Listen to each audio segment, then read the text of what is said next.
ব্যবসা বাড়ানোর জন্য ঘুষ দেওয়া লাগলে দেওয়া যাবে কিনা, এটা হালাল হবে কিনা? ভাইরা আমার, ঘুষ দেওয়া হালাল না হারাম?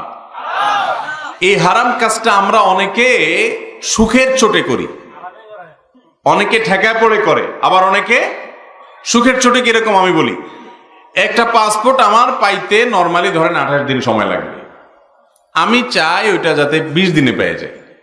একটা পাসপোর্ট পাওয়ার জন্য আমার সিরিয়াল ধরতে হবে যায়, আমি চাই যে না সিরিয়াল ধরতে পারবো না, এই জন্য দালালদের বলি বাবা সিরিয়াল ধরতে পারবো না, টাকা 500 নাও তুমি ব্যবস্থা করো। তো এগুলো বেশিরভাগ ক্ষেত্রে ঘুষের দিকে চলে যায় এবং ঘুষ হারাম।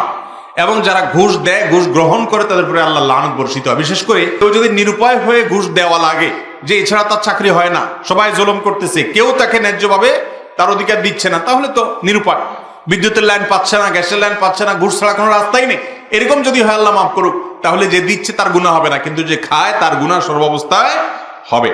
ব্যবসাকে বাড়ানোর জন্য ঘুষ দেওয়া এটা জায়েজ নয়। যান বাঁচানোর জন্য, জীবন রক্ষার জন্য উপায় নাই, আর ইনকামের কোনো পথ নাই, তখন আপনি ঘুষ দিচ্ছেন, সেটা ভিন্ন কথা। কিন্তু ব্যবসা বাড়ানোর জন্য, ওই যে বললাম সুখের চোটে ঘুষ, এটা দিবেন না। হ্যাঁ, এমন হলো যে ব্যবসা টিকিয়ে থাকাই সম্ভব নয় ঘুষ না দিলে, এরকম পরিস্থিতি হলে আশা করা যায় আল্লাহ তাআলা মাফ করবেন। আমি